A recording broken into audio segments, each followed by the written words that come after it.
Award-winning. Hello. Again, hello there. 8th time, Manager of the Month. Always nice though.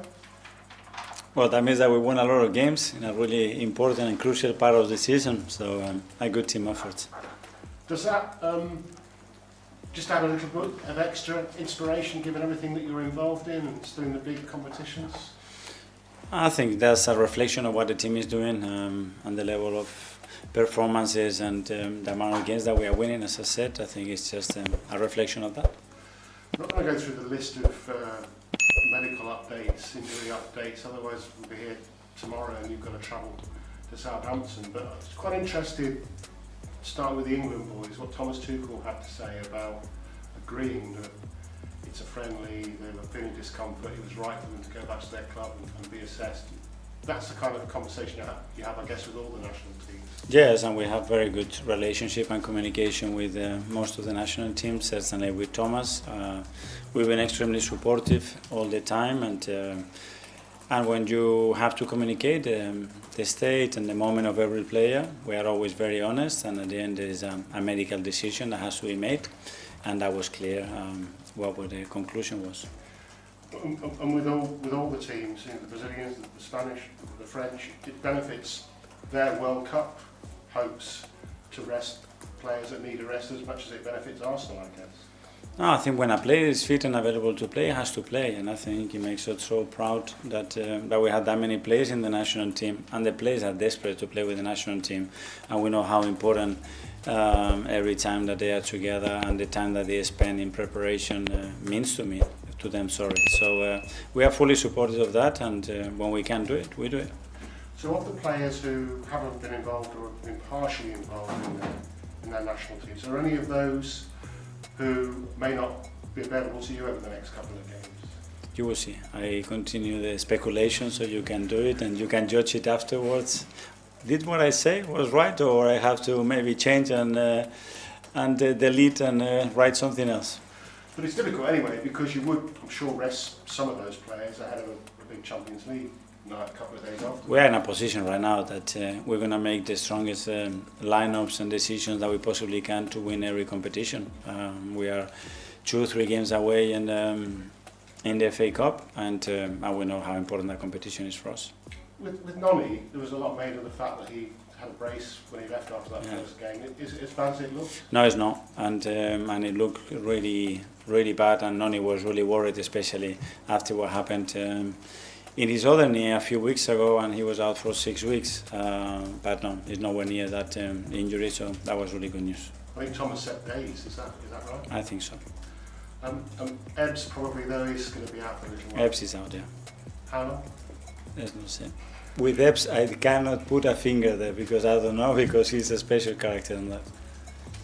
Good news on the injury front before we move on, and that's obviously they weren't quite ready to take part in the Carabao Cup final, but Martin and Urian are probably available again. Those are in contention to possibly be in the squad. In terms of the goalkeeper for a domestic cup game, can we assume that the keeper who starts tomorrow will be Spanish and has a name that ends in A? I think tomorrow goalkeeper is going to be, is he European? He's under 32, right-footed, and speaks at least 2 languages. Perfect. Yeah.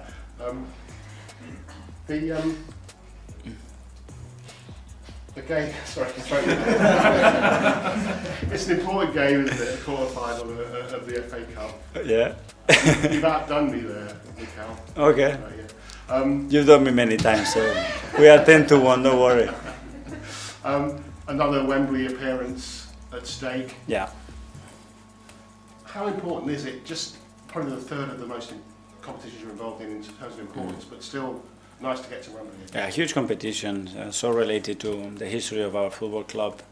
And we're going to play a team that is in a really good moment. They won so many games recently. It's in a really good moment. You know the expectations, the crowd, the environment that they're going to create.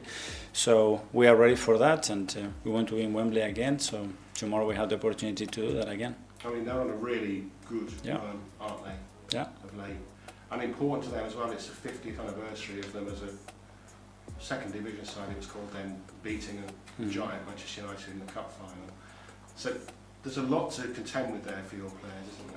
But that's the magic of the FA Cup, that that every scenario, every context, every game has a history, and this one it's a special one, and we are ready to face that tomorrow. And unusually they'll be in yellow at home because of that anniversary, and you'll be in red away. Yes, which is special again. So good. Thank you very much. Thank I'm you. going to work out who the keeper is now. Okay. Hi Mikel, just on Southampton, in recent years I was wondering, do you kind of look back at previous games against them, because it's not always been a straightforward game at St Mary's for Arsenal. FA Cup a few years ago, after you'd won it, I think you lost there, but other draws as well at that stadium. Do you look back at those games and kind of try to see what went wrong, what can go right this time? Well, yes, there are certain things that are going to be similar, but obviously with the new manager, with the players, and the amount of changes that they had in the squad, it is very different. And at the end, you have to talk about the moment, what they are doing in this moment, and what we are doing. And we as well are obviously a very different team. And in terms of just this last block of games for this season, in recent years, I think probably the best end to a season Arsenal have had was in 2024, when you won 16 out of your last 18 games. I was wondering, was there anything you learned from that season in particular in terms of how you and your team and staff even approached that kind of back into the season? Yes, we look back at those things and the things that we did, the things that we can work. But again, it's a different group. We are in a different position as well in certain competitions comparing to that year, because there we're just talking about a certain competition. But yeah, we will try to do what we believe is the right thing, what the team needs to give us ourselves the best chance to win every game. Matthew, was that it? Oh, Mikel, can I just check on Piero quickly? He's obviously came off as well. Was that a serious problem? Yeah, he's out. Pierre is out. Do you have any idea how long yet? No. And on Ben White, it was obviously a big deal for him to be back in the England squad. Yeah. Very exciting for him. Firstly, how excited were you for that? But how disappointed too were you to see the boos went foot in both the matches? The volume was down, so I could not hear that. I could just see that big smile on his face and the way he came back from the national team, and the good thing that he was telling about everybody, about the group, about the meetings that they had, about Thomas and everybody. So that's great to hear, because when you send a player to a national team, you really want to bring back a better player, a player that is happy, a player that is available and fit, and that was certainly Ben's case. And on the other end of the spectrum, obviously a tough international break for Calafiori in terms of not qualifying. What conversations have you had with him, and how do you sort of lift him after that disappointment? Try to lift him. I think not only for Ricky, I think for Italy, I think for football. You know, a country like them with such a passion, such a history, not to win a World Cup is tough, and I don't think it's good for football. But that shows you as well the difficulty of going through all those phases to earn the right to be in the competition. Hi Mikel, the other big story of the break was Victor Gyökeres's contributions for Sweden, 4 goals in 2 games and taking them to the World Cup. I remember we talked earlier in the season about when Mikel Marino scored a hat-trick and you wanted to kind of use that momentum. I imagine you want to do similar with Victor. Yes, and especially the importance of those goals. I mean, I can imagine how much it means for him to get his country over the line in the position that they were in. To be able now to play the World Cup. So yeah, he was buzzing, he was full of energy and confidence, and that's great. Have you noticed, just in the short time you've had your players back, the players that are now going to be going to those World Cups, have you noticed a difference in their demeanour and excitement about the end of the season?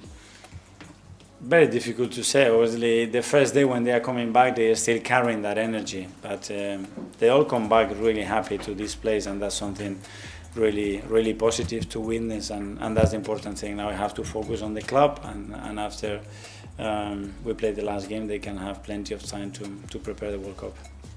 Phil from here. Hi, I'm Mikel. This is obviously Arsenal's first game since the Carabao Cup final. Obviously, that didn't go quite as well as you guys wanted. How key is it tomorrow to be able to put in a performance just to say, that hasn't had a knock-on effect losing that final, and that Arsenal are, still fighting all? Yeah, when you didn't manage to win that final, I think what you have to take on board is, okay, how this is going to make us stronger for the final push of the season. And that has been the mindset, that has been all the work that we have done in the last few days to use that as fuel, as tools to be able to get the final push that we want and achieve what we want. What have you seen from the group? Have you seen that they've been, I know they've been on international duty, have you seen that they've been disappointed or that they're eager to use that fuel, as you said there? Yeah, immediately I could sense that, and as well the way we look at ourselves and the things that we could have done better, and how the game can shift as well at that level from the first and second half, and that's something that we need to manage better. And again, this is going to make us better, I'm sure, and we have to use for the most important and beautiful part of the season. Just one on Bukayo. His numbers probably haven't quite as good as they have been in other seasons. Are you worried at all about that, or do you think that he's going to find his best form still in the crunch part of the season?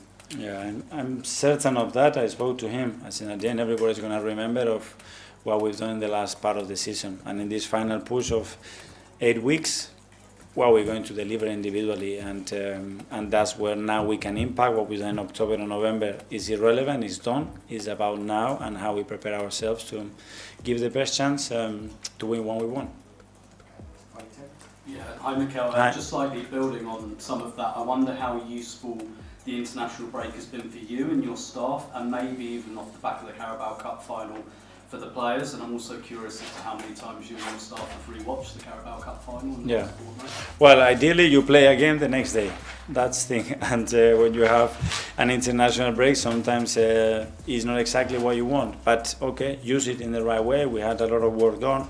Analyze what we've been doing, not only on that one, but in the last 120 days, the amount of games that we play, our winning ratio, all the things that we have accomplished, give some perspective, and at the same time be very critical with what we can do better to help the players more and to be able to win any game in any context. Well, Gooners, after watching that interview, here's my honest fan take on what Arteta said. First of all, hearing that he's won Manager of the Month again just shows how well this team has been performing lately. And the way he talked about it was very Arteta, wasn't it? Straight away, he said it's not about him. It's about the team and the amount of games Arsenal have been winning in this crucial part of the season. That's the mentality we love to see. But what really caught my attention was how he spoke about the squad right now. He made it very clear Arsenal are not rotating just for the sake of it. The goal is simple: put the strongest team possible out there and try to win every competition. And honestly, that's exactly the mindset you want at this stage of the season. He also gave a few interesting injury hints. Some players might still be out. A few could return to the squad soon, and you could tell he was deliberately keeping a bit of mystery there. Classic Arteta, not giving too much away before the next match. But the biggest thing for me was how he talked about the team bouncing back after the cup final loss. Instead of dwelling on it, he said they're using it as fuel for the final push of the season. And that's massive, because this is the moment where seasons are defined. The last few weeks where trophies, titles and legacies are decided. He also sounded very confident about players like Bukayo Saka finding their best form at exactly the right time. And to be fair, he's probably right. What happened in October or November doesn't matter anymore. The season will be remembered for what happens in these final weeks. And if Arsenal can turn that disappointment from the final into motivation, that could actually make this team even stronger for the run-in. But I want to know what you lot think, Gooners. Do you think Arsenal will bounce back strongly after that final? Or could that result still affect the team in the next games? Let me know in the comments, and if you enjoy these Arsenal fan breakdowns and reactions, make sure you subscribe so you don't miss the next one.